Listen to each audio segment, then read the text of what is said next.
নমস্কার, আমি রাজীব চক্রবর্তী। আপনারা দেখছেন আপনাদের চ্যানেল অ্যাস্ট্রো রাজীব। মাসিক রাশিফল জুন মাস কেমন যেতে পারে থাকছে সেই নিয়ে আলোচনা। আজকের আলোচ্য রাশি এবং লগ্নটি হচ্ছে মকর।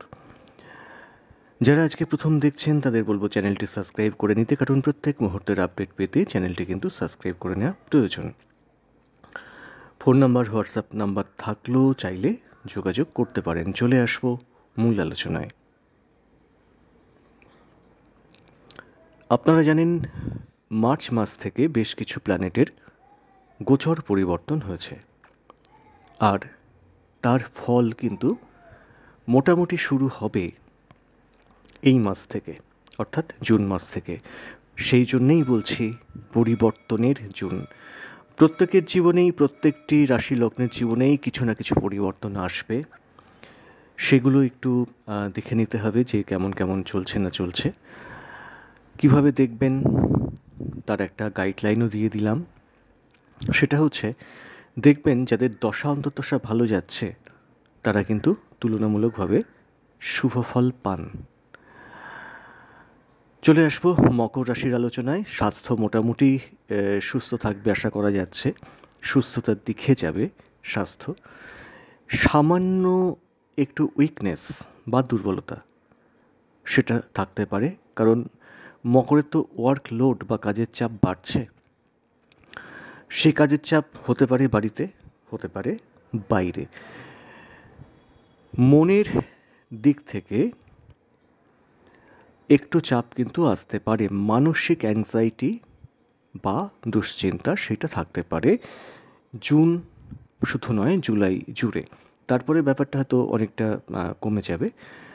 তো যাই হোক, মনের স্বাস্থ্যের দিকে একটু নজর দেওয়ার প্রয়োজন থাকছে। বাবা মায়ের মধ্যে মায়ের স্বাস্থ্য নিয়ে খুব সতর্ক থাকার কিন্তু প্রয়োজন থাকছে। খুব সামান্য কিছু হলেও আপনারা কিন্তু ডাক্তারের শরণাপন্ন হবেন বা একটু তাদের সঙ্গে কথা বলে নেবেন। পিতার স্বাস্থ্য মোটামুটি ঠিক থাকবে আশা করছি। খুব বেশি পিতাকে নিয়ে ব্যতিব্যস্ত হওয়ার কারণ নেই। তার হয়তো একটু ব্যথা যন্ত্রণা বা গ্যাসের কোনো প্রবলেম একটু বাড়তে পারে, এর বাইরে খুব একটা কিছু হওয়ার সম্ভাবনা একেবারেই কিন্তু নেই। বাচ্চাদের হেলথ মোটামুটি থাকবে, তাদের নিয়ে খুব একটা দুশ্চিন্তার কারণ কিন্তু দেখা যাচ্ছে না। যারা গর্ভবতী মায়েরা রয়েছেন তাদেরও বলবো টেনশন বা চিন্তার সেই অর্থে কোনো কারণ থাকলো না। চলে আসবো অর্থনৈতিক ক্ষেত্রে। দেখুন, দীর্ঘদিন ধরে শুধু সাড়ে সাথে চলছিল বলে এমনটি নয়, দীর্ঘদিন ধরেই কিন্তু মকর অর্থ নিয়ে খুব চাপে আছেন, খুব চাপে আছেন। এবার দু একজন হয়তো বলছেন, আমাদের সঙ্গে তো অনেকের কথা হয় মকর, অনেকেই হয়তো বলছেন সময় কিছুটা ফিরলো, কিছুটা হয়তো বাধা কাটলো, সেটা তারা ফেস করছেন বা ফিল করছেন। কিন্তু সামগ্রিক দিক থেকে যদি বিচার করি তাহলে বলবো 70 থেকে 80% মকরের জাতকদের বা জাতিকাদের আর্থিক দিক থেকে কিন্তু তেমন কোনো প্রোগ্রেস দেখা যায়নি বা কোনো অগ্রগতি এখনও দেখা যায়নি। এই মাসটাতে আয়, লাভ, সাফল্যের যে কারক গ্রহ মঙ্গল, তিনি অষ্টমে অধিষ্ঠান করছেন কেতুযুক্ত হয়ে, রাহু দৃষ্ট হয়ে, এবং সেই রাহু রয়েছে ধনক্ষেত্রে বৃহস্পতি দৃষ্ট হয়ে। খুব খটোমটো একটা অবস্থান। ফলে আয়ের ক্ষেত্রটা বাড়াটা এই মাসে যতটা এফর্ট দেবেন ততটা হয়তো রিটার্ন নাও আসতে পারে। হঠাৎ হঠাৎ কোনো খরচ আসতে পারে, আবার হঠাৎ হঠাৎ কোনো প্রাপ্তিও কিন্তু সূচিত হচ্ছে বা থাকছে। দ্বিতীয় রাহু হঠাৎ হঠাৎ খরচ যেমন করাবেন, তেমন হঠাৎ হঠাৎ প্রাপ্তিও কিন্তু করাবেন। এটা নির্ভর করবে রাহু আপনাদের ব্যক্তিগত জন্ম ছকে কোথায় আছেন, কোন নক্ষত্রে আছেন, কত ডিগ্রিতে আছেন, কি তার বলাবল তার উপরে। তো টাকা আসে কোথা থেকে? নয় চাকরি, নয় ব্যবসা, নয় সেলফ প্রফেশন। প্রথমেই বলি, ব্যবসা কিন্তু এই মাসে তুলনামূলকভাবে শুভ হবে। কোনো রকম গুপ্ত ক্ষেত্র থেকে কোনো প্রাপ্তির সম্ভাবনা আছে, তবে কখনোই এই মাসে কোনো জায়গায় সরকারি ক্ষেত্র ছাড়া বিনিয়োগ করবেন না। মাসের মধ্যভাগের পর থেকে আমি বলবো 10-12 তারিখের পর থেকে বেসরকারি জায়গায় বা ফাটকা বাজার যাই বলুন, কোনো বিনিয়োগ কিন্তু করবেন না। তাতে কিন্তু লস হওয়ার প্রভূত সম্ভাবনা থাকবে। আপনি বিনিয়োগ যদি করতে ইচ্ছাই করে, একেবারেই সরকারি ক্ষেত্র ছাড়া, এই বা ধরুন সরকারি ব্যাংক, পোস্ট অফিস, এইসব ক্ষেত্রে কিন্তু আপনারা বিনিয়োগ করতে পারেন। তার বাইরে এক পাও ফেলবেন না। যদি কেউ মনে করেন যে ফাটকা থেকে, সে হতে পারে লটারি, অনেকেই তো লটারি কাটেন, বা ফাটকা বাজার, বুঝতেই পারছেন, তো সেখানে কিন্তু বিনিয়োগের পথে একদমই কিন্তু হাঁটবেন না। পরিষ্কার আপনাদের এটা বলা থাকলো। কেমন? ব্যবসা ভালো হচ্ছে সেটা বললাম। চাকরি ক্ষেত্র তুলনামূলকভাবে কিন্তু বেটার আশা করা যায়। অনেকেই এই মাসে কোনো কর্মজীবনে তাদের প্রবেশ কিন্তু ঘটতে পারে, মানে কাজ পেতে পারেন, নতুন কাজ পেতে পারেন। সেই সংযোগ কিন্তু খুব স্ট্রংলি রয়েছে। যারা সেলফ প্রফেশনে আছেন তারাও একটু চেষ্টা করলে সুফল পাবেন। বিশেষত যারা কালচারাল লাইনে আছেন তারা কিন্তু যোগাযোগগুলো বাড়বে এবং তারা সুফল পাবেন। যারা টিউশনি করেন, মানে গুরুগিরি করেন, ডাক্তারি ক্ষেত্রে আছেন, যারা উকিলবাবুরা আছেন, ব্রেন দিয়ে কাজ করতে হয়, তারা কিন্তু অত্যন্ত সুফলের আশা করতে পারেন সেলফ প্রফেশনের মধ্যে। গান করেন, অভিনয় করেন, তারা সুফল পাবেন, মানে চেষ্টাটা করুন, সুফল পাবেন মাসের শেষের দিক থেকে। সেই সুফলটা কিন্তু আপনাদের ডেফিনেটলি আসবে। এই মাসে যে আসবে না সেটা বলছি না, আসবে, কিন্তু এরপর থেকে আরও বেশি করে আসবে। পঞ্চমপতি পঞ্চম ক্ষেত্রে থেকে একাদশে দৃষ্টি দেবেন, এক্সেলেন্ট ফল দেবে। এটা গেল অর্থক্ষেত্র। চলে আসবো সম্পর্ক। দেখুন, প্রথমেই বলি, প্রেমজ ক্ষেত্রে ভুল বোঝাবুঝি হওয়ার সম্ভাবনা থাকছে।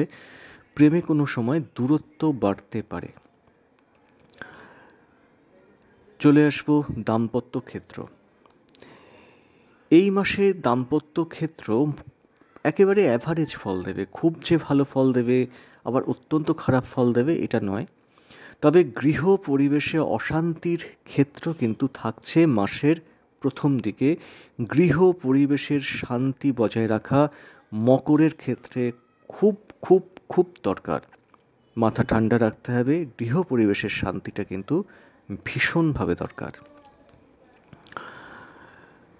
যারা স্বজন বা আত্মীয় আছেন তাদের সঙ্গে কোনো সময় বাক্য দোষে গণ্ডগোল হতে পারে।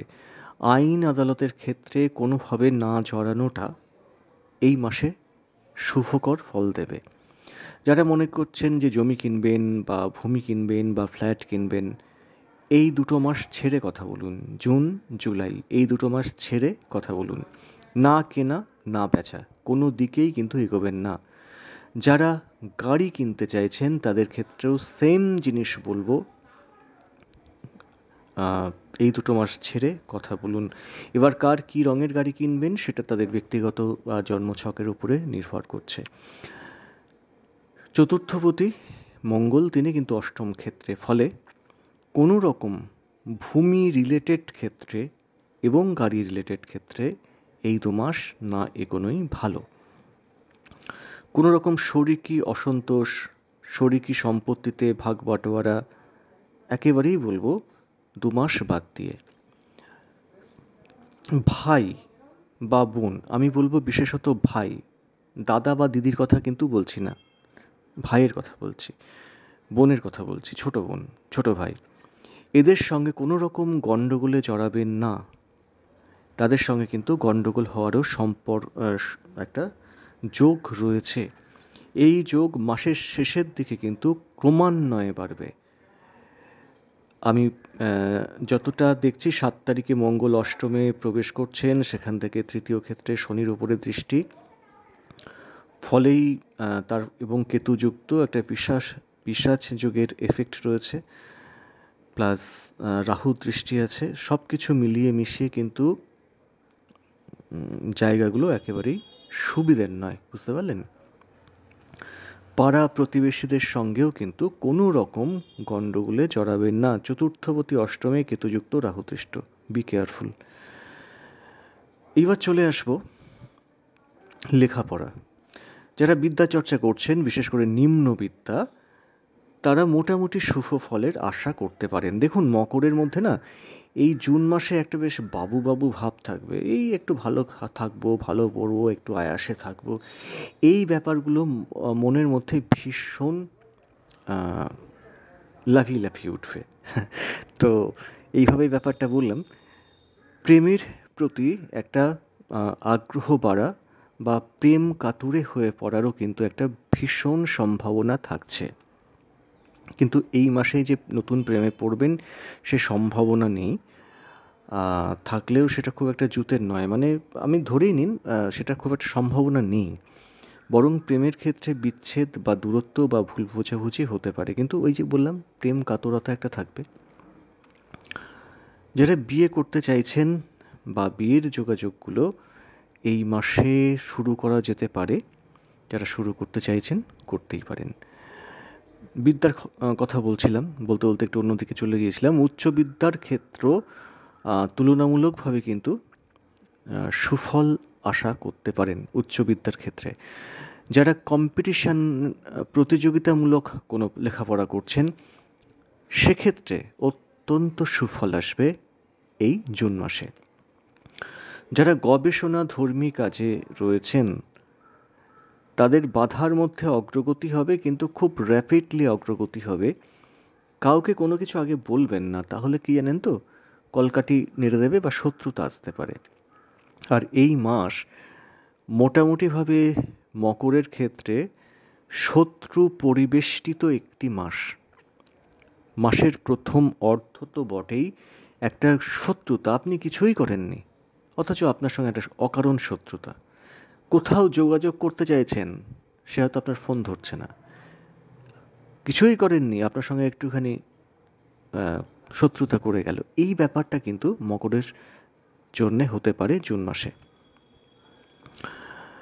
এইবার চলে আসবো যারা বিদেশে থাকেন কেমন ফল পাবেন। যারা বিদেশে থাকেন তুলনামূলকভাবে কিন্তু সুফল পাবেন। কোনো আটকে যাওয়া কাজ বা কোনো জিনিস হতে গিয়ে হয়নি, এই রকম একটা ক্ষেত্রে অগ্রগতি থাকবে। এই সময়টাকে কাজে লাগান, সেই অগ্রগতিটাকে আপনারা কিন্তু পাবেন, বা সেই অগ্রগতির ক্ষেত্রে মানে সেই বাধার ক্ষেত্রে অগ্রগতি আসবে। মোটামুটি একটা আভাস দেওয়ার চেষ্টা করলাম মকর রাশির জুন কেমন যাবে। আজ এ পর্যন্তই। নমস্কার।